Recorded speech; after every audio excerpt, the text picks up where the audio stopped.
Hello students, today we will discuss about a topic linear inequalities। और ये linear inequalities जो chapter है ये क्लास 11th में हम लोग पढ़ते हैं और इससे रिलेटेड हम लोग कुछ प्रॉब्लम्स भी देखेंगे। इनइक्वालिटीज़ जो है इसको बेसिक मैथमेटिक्स के रूप में हम लोग लेते हैं और इसका जो एप्लीकेशंस है वो क्लास 11th और क्लास 12th में हर एक जगह पे इसका एप्लीकेशंस है। तो कुछ हम लोग देखेंगे आज इनइक्वालिटीज़ से रिलेटेड।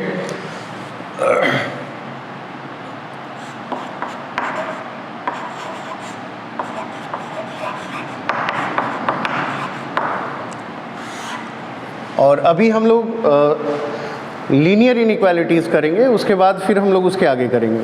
तो इनइक्वालिटीज़ में क्या होता है कि सबसे पहले तो हम लोग एक बेसिक चीज़ देखते हैं कि कोई भी एक्सप्रेशन, जैसे ये p/q है and this is greater than equals to 0, तो वी नो दैट कि यहाँ से दो केसेस निकलता है कि p/q जो है वो 0 से बड़ा भी होगा या तो ये 0 के बराबर होगा, मतलब p/q इज़ ग्रेटर देन 0, और मतलब बोथ डजंट होल्ड साइमल्टेनियसली, ये साइमल्टेनियसली होल्ड नहीं करेगा, लेकिन ये दोनों केसेस में कोई एक केस भी यदि सही रहता है तो ये सही होगा। ओके, अब जैसे यहाँ से हम लोग कुछ केसेस लेते हैं। एट फर्स्ट ये p/q है, तो p/q में यदि हम ये लोग इक्वल टू लेंगे तो हम लोग लेंगे कि numerator equals to 0 but denominator doesn't equals to 0। Okay, and यदि ये तो केस हो गया कि कोई भी एक्सप्रेशन यदि 0 के बराबर है, कोई भी मतलब p/q के फॉर्म में कोई भी एक्सप्रेशन है वो यदि 0 के बराबर है तो हमेशा ये न्यूमरेटर 0 होगा लेकिन डिनोमिनेटर 0 नहीं होगा। अब इसमें हम लोग लेते हैं ग्रेटर देन, तो ग्रेटर देन कब होगा? ग्रेटर देन 0 का मतलब पॉजिटिव, तो यदि हम लोग इसको प्लस लिए तो ये प्लस होगा।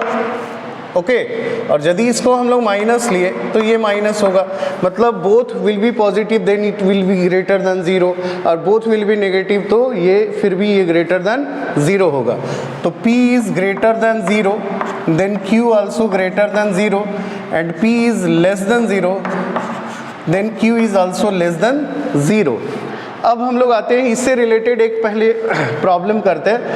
जैसे हम कोई भी एक इनइक्वालिटी ले लेते हैं, जैसे मान लेते हैं कहीं दिया हुआ 1/x - 2 and which is greater than equals to 0, which is greater than equals to 0। अब ये जो इनइक्वालिटीज़ है, एक मिनट, ये जो इनइक्वालिटीज़ है तो हम लोग इसमें क्या करेंगे कि ये ग्रेटर देन इक्वल्स टू है, तो ग्रेटर देन में कौन सा केस है? तो सबसे पहले हम लोग देखेंगे इसका न्यूमरेटर क्या है। तो न्यूमरेटर में हम लोग क्या देख रहे हैं कि ये 1 है और इसके आगे कोई साइन नहीं है, मतलब इसको हम लोग पॉजिटिव लेके चलेंगे।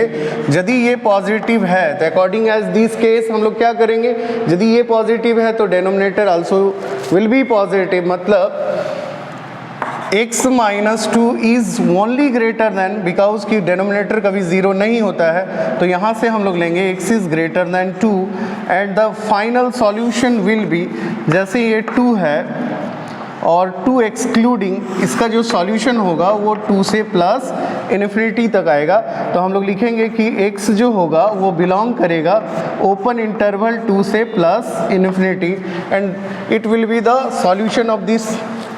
इसमें एक केस हम लोग लिए पॉजिटिव, मान लेते कोई एक्सप्रेशन इस तरह से दिया हुआ है कि -1/x - 2 is greater than equals to 0।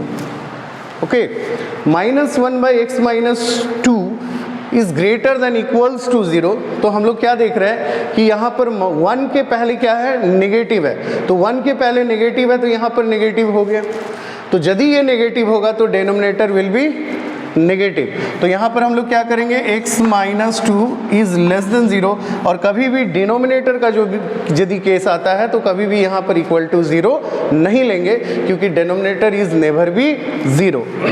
Okay, तो x इज़ लेस देन 2, तो the solution of this will be, ये 2 है और यहाँ से ये इस साइड आएगा -इन्फिनिटी तक, तो इसका जो सॉल्यूशन होगा वो होगा -इन्फिनिटी से 2 और ये ओपन ब्रैकेट। ओके, अब हम लोग इसका दूसरा केस लेते हैं। जैसे ये हो गया p/q is greater than equals to 0 and the expression, यदि कोई एक्सप्रेशन इस तरह से है कि p/q less than equals to 0, तो हम लोग इसका भी 3 केसेस लेते हैं।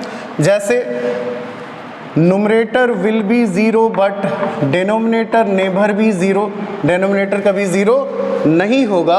और यदि यहाँ पर हम लोग प्लस लेंगे, यदि ये पॉजिटिव है तो दोनों में से पॉजिटिव यदि है, ये पॉजिटिव है, तो हम लोग क्या करेंगे, ये नीचे वाले को नेगेटिव करेंगे, है ना। तो ये नेगेटिव होगा, और यदि ये नेगेटिव है तो ये पॉजिटिव हो जाएगा। तो हम लोग क्या करेंगे यहाँ पर, P इज़ ग्रेटर दैन 0 तो Q इज़ लेस देन 0, और यदि P लेस देन 0 है तो Q ग्रेटर देन 0 आएगा। ओके, मतलब दोनों में से एक जो आएगा वो हमेशा नेगेटिव होगा।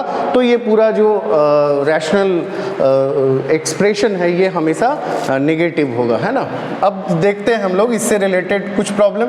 जैसे दिया हुआ है 2/x + 5 is less than equals to 0, तो 2/x + 5 is less than equals to 0। तो कौन सा केस आ गया, जैसे ये 2 है तो 2 के पहले कौन सा साइन है, तो 2 के पहले यहाँ पर कुछ नहीं है तो पॉजिटिव है, तो यहाँ पर हम लोग पॉजिटिव ले लिए।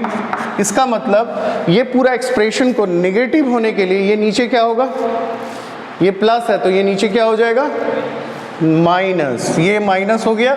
तो द एक्सप्रेशन यहाँ पर क्या हो जाएगा, x + 5 इज़ लेस देन 0, तो x इज़ लेस देन -5, और इसका जो सॉल्यूशन होगा वो होगा -5, और लेस देन है तो ये -इन्फिनिटी की ओर टेंड करेगा, और x belongs to open bracket -minus infinity से -5, स्मॉल ब्रैकेट मतलब ओपन, मतलब ये वैल्यूज़ को इंक्लूड नहीं करना है।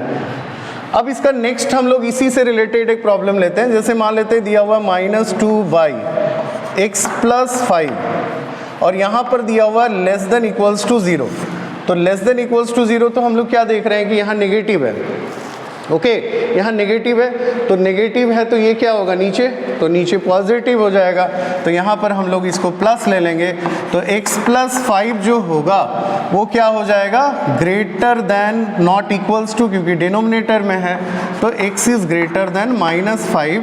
तो द सॉल्यूशन ऑफ दिस क्या होगा, -5 से ये greater than and it will goes to infinity, तो x बिलोंग्स टू -5 से +∞। तो the solution of this inequalities will be this, और ओपन ब्रैकेट का मतलब हो गया कि किसी भी चीज़ को इंक्लूड नहीं करना है। ओके, तो आज हम लोग देखें एक छोटा सा टॉपिक, इस टॉपिक को से रिलेटेड और भी हम लोग वीडियोस और आगे लेके आएंगे। Okay, thank you.